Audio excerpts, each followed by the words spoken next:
Once Hanuman, the great devotee of Lord Ram, thought of reading Valmiki's Ramayana. He thoroughly enjoyed Valmiki's supreme creation. There is no doubt about Valmiki's status as the leading poet of the human history, Adi Kavi. Valmiki's creation is treated at par with the Vedas. However, Hanuman thought there is further scope for elaboration. After all, Rama's character has infinite attributes, also his cosmic play. Further elucidation is in the realm of possibilities. Valmiki mostly received the contents of Ramayana through yoga. Hanuman decided to come up with his own version of Ramayana. After all, he had the first-hand knowledge of the events from the day he met Rama in the forest. There you go. Hanuman lost himself in creating his own version of Ramayana. He forgot food, water and sleep. Only writing, writing and writing. He wrote on the stones and the mountains. The word spread. It reached Valmiki. He was very worried. What is Hanuman up to? Valmiki thought of checking firsthand. Valmiki arrived at the mountain where Hanuman was busy writing. Hanuman was overjoyed to receive Valmiki. He embraced the sage warmly. Sage Valmiki wanted to read what Hanuman had written.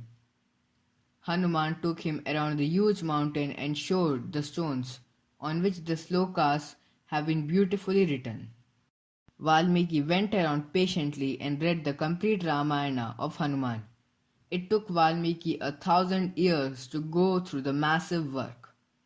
The sage was visibly moved. He was full of praise for Hanuman. Nothing like this in the world has ever seen or will ever see. But Valmiki could not say anything, tears betraying his sentiments.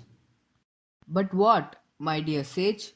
Please feel free to tell me, even if it is inconvenient for me. All feedback is important. I promise to do all I can see you happy. Hanuman said, unable to understand Valmiki's true feelings.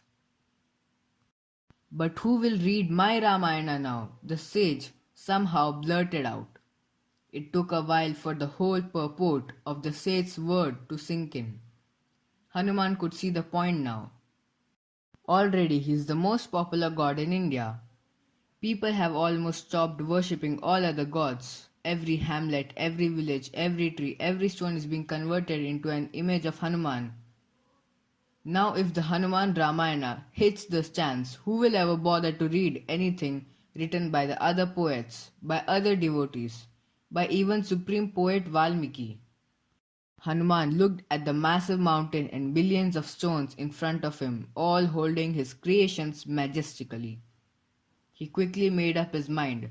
The works of other devotees are more important than mine, he said, and uprooted the entire mountain containing his Ramayana and moved at lightning speed to the nearest ocean and sunk the mountain in the ocean.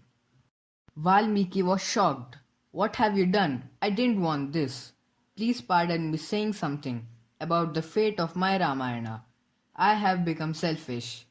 I have got used to my reputation. Please bring back your Ramayana. Valmiki tried to persuade Hanuman, but to no avail.